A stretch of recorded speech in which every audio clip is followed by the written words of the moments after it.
je sais pas si j'ai choisi la voile ou comme la chanson de Renaud, la voile s'est imposée, la mer est arrivée, comme ça je suis issu d'une famille de terriens, hein, la famille Jourdain et sédentaire de la pointe bretonne depuis des générations, un travail de la terre, des joyaux, Jean Le Cam, Jean-Luc Délias, on était voisins, donc il y a une émulation qui se fait de bonheur. On est au bon endroit, au bon moment, il se passe quelque chose et puis il y a de l'émulsion. La compétition a fait sortir les choses de l'intérieur que je ne soupçonnais pas. Mon sport c'était le football. J'avais besoin que les gradins soient les plus écartés possibles, que les lignes de démarcation soient les plus éloignées possibles aussi. Un jour je me suis intéressé à cette ligne d'horizon que je voyais au bout de la baie. Et puis voilà, c'est parti comme ça. Voilà pour décider pourquoi on démarre et pourquoi après on y est encore sans avoir tout résolu. Alors pourquoi, je crois que c'est comme voilà. La course au large, comme Yves l'a en a parlé, pourquoi on le fait? Des fois je me dis c'est peut-être comme ça pour qu'on me dit à quoi ça sert ce que je fais. Finalement un skipper ça rend du vent, ça n'a pas grand chose à. Et puis quand même pas de chance sur la tête, voilà. C'est quand même de la jolie technologie. Aujourd'hui on sait faire voler les bateaux, c'était impossible à imaginer, ça fait encore 20 ans, la progression des matériaux, de la conception, etc. Le monde va très vite, donc cette technologie-là, c'est merveilleux. Et puis ce qu'on fait aussi, ça sert aussi à travailler en équipe, ça sert aussi à démultiplier les énergies pour faire un tour du monde en solitaire, un transat en solitaire. Je crois que c'est comme pour mener une entreprise, hein, tout seul on n'est plus grand chose. Donc cette émulation-là, dans ces matériaux au module, dans ces progrès permanents qu'on a fait dans tous les domaines, ça me passionne. Et donc notre équipe en l'occurrence est regroupée dans la structure Kéros, une structure de course au large, c'est une écurie, c'est un peu comme, j'aime pas prendre l'image, mais c'est un peu comme la Formule 1 voiture, mais c'est un lieu où on a des compétences techniques, qui soient au niveau du composite, au niveau de l'hydraulique, de l'électronique, de l'administratif dans la gestion de projet et de la logistique. Donc c'est un lieu où beaucoup de monde se rencontre, et pour pouvoir partir en l'occurrence, comme on l'a fait à plusieurs reprises autour du monde. Et puis là, il y a le monde, quoi. Et maintenant, grâce à ces gens-là, grâce à ces matériaux-là, en solitaire sur un monocoque, on a fait le tour en moins de 3 mois. Les grands multicoques ont le tour en moins de 2 mois maintenant. Mon premier tour du monde avec Eric Tabarly, sur des tailles de bateaux supérieures, on était 18 à bord, et on allait quasiment 2 fois moins vite que nous en solitaire aujourd'hui. Donc tout ça, ça a explosé. Avant mon premier tour du monde, il y avait 4 milliards d'habitants sur la planète. Je découvrais ces lignes d'horizon qui se dépassaient les unes les autres, mais le monde était infini, les ressources étaient infinies. Enfin, je découvrais, comme beaucoup d'entre nous, un truc où jamais le modèle ne s'en rayerait. Et puis au final, quelques années plus tard, en proportion, la planète a diminué. Mon dernier tour du monde, je crois qu'on était 7 milliards, donc en regardant dans l'océan Indien ou dans le Pacifique, en regardant au-dessus, on se dit, oui, finalement, il y a quand même pas mal de monde là-haut. Et puis quand on reprend l'image du bateau, un bateau, quand on part en course, on a des vivres et du matériel pour le temps de la course, mais il faut faire gaffe. Et je pense qu'aujourd'hui, effectivement, le bateau, le village du monde, la barque sur laquelle on est tous, il faut commencer à faire gaffe au vivre embarqué. Alors de là, on s'est dit, il faut qu'on fasse quelque chose. On avait aussi marre, on est souvent pris sur l'eau à témoin, alors il y a du plastique, alors l'océan et les crados. C'est sympa de témoigner, mais si on ne fait pas quelque chose, c'est pas terrible non plus. Donc, quand on a la chance dans une école de course d'avoir un atelier composite et le plaisir de travailler la matière, on s'est intéressé à des alternatives, à ce qui vient de la biomasse, à des choses qui peut-être peuvent faire des remplacements à la pétrochimie, peut-être laisser le carbone là où il va aller en priorité et puis trouver d'autres solutions. Là, vous avez une image d'un bateau de course à côté d'un stand-up paddle en fibre de lin. On a commencé simplement par plaisir, par passion, à faire des échantillons, à trouver la fibre de lin, la fibre de bananier, le liège, la fibre d'acaba, etc., etc. Je me suis dit, finalement, c'est pas mal ce truc. Plutôt que de lire les publications au-dessus de la recherche fondamentale, on va essayer de toucher avec nos mains. Bon, on a des résultats sympas.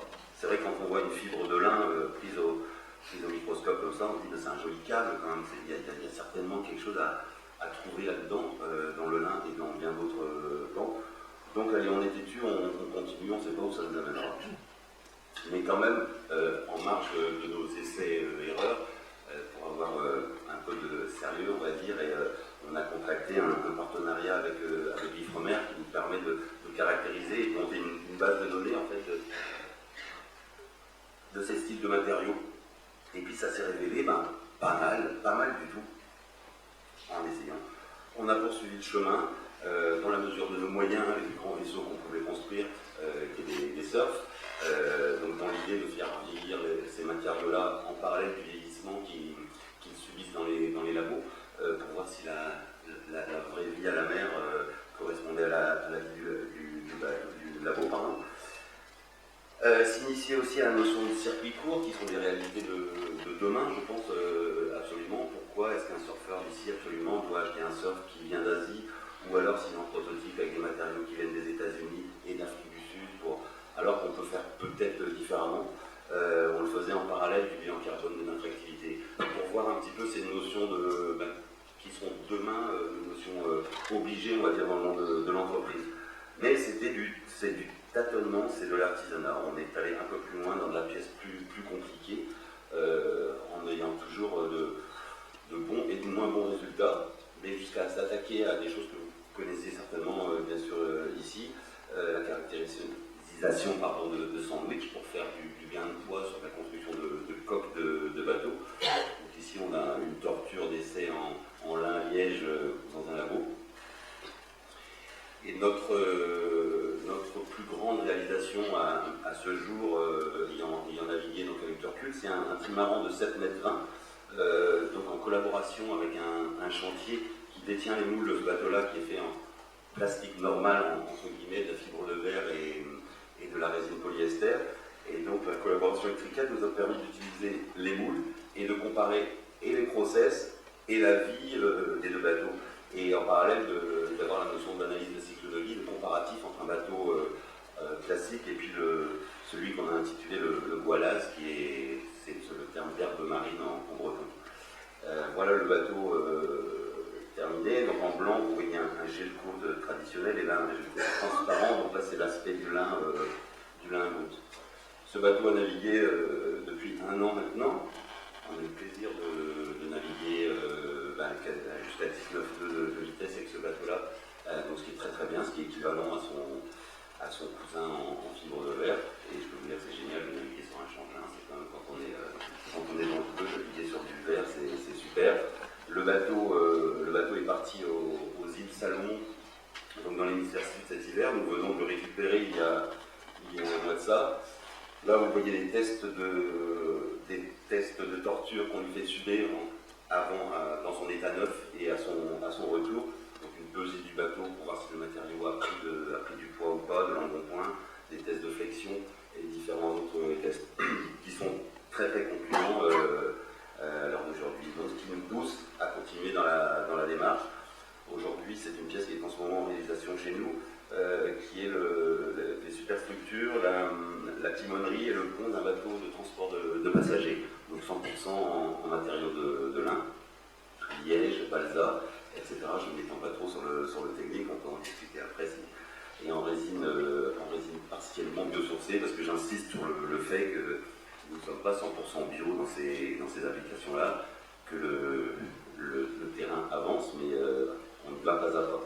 On travaille en parallèle sur la normalisation et de la certification. Alors c'est vrai qu'on ne sera pas certifié aéronautique demain matin, mais de toute façon, le carnet de carbone pour ce qui est léger et ce qui vole, en revanche, à terre et sur l'eau, ça devient faisable dès aujourd'hui.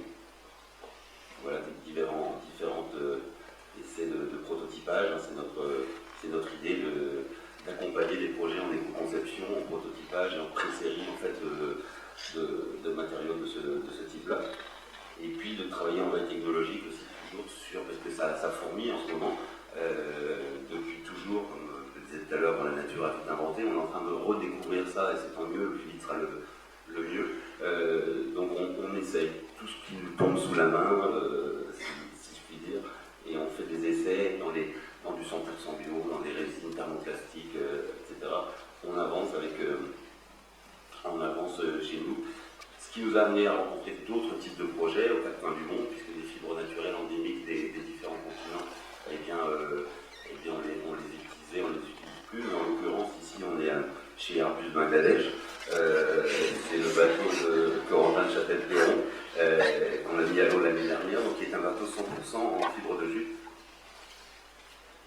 Et Corentin, avec son équipe, travaille non seulement à la navigation et leurs aventures sur le bateau Golfe Bengale, mais aussi à la recréation, à la modification de toute la filière textile jute au Bangladesh, puisque nos sacs de pommes de terre, nos sacs à café qui étaient en jute sont en plastique parce que c'est fantastique, et que donc c'est une industrie qui périclite. Il y a même un ministère du jute là-bas, et que ça, cette façon-là va pouvoir peut-être potentiellement, si on va vite et bien ensemble, et puis d'autres évidemment, pouvoir éviter le passage par la fibre de verre pour recréer une filière économique et sociale en plus d'avantages environnementaux.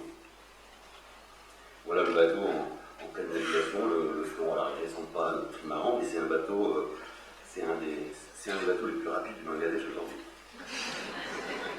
Et donc la conclusion de tout ça, enfin la conclusion, le chemin nous fait avancer et dans le technique, dans l'atelier, puis comme dans tous les métiers, par des rencontres. Et au final, c'est toujours la même chose, hein, quand on a un peu de curiosité, de créativité et une envie de partager et de collaborer, déjà ça c'est de l'innovation. Et puis l'innovation, qu'est-ce que c'est dans une entreprise et pour tous nos projets, c'est de l'exploration. Et c'est comme ça que ça nous est paru une évidence, puisqu'on était au carrefour de ces différents projets qui se croisent entre la compétition, l'aventure et l'envie d'aller vers un monde de demain qui tourne un petit peu mieux. Et bien on a créé un fonds de dotation qui s'appelle Explore. Donc nous regroupons nos projets dont l'ADN est un petit peu le droit à l'essai et l'erreur, le projet qui démarre dans le garage en fait, qui est une petite chose.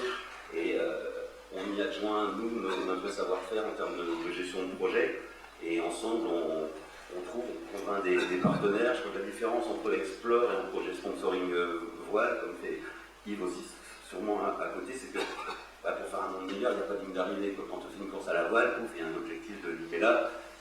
Là, il n'y a pas, parce qu'on pourra toujours faire mieux. Donc l'équipage dont on a besoin, que ce soit de nos aventuriers explorateurs qui sont à droite à gauche dans le monde, et de nos partenaires avec qui on collabore dans le fonds de dotation, c'est une même envie et que l'équipage est beaucoup plus grand.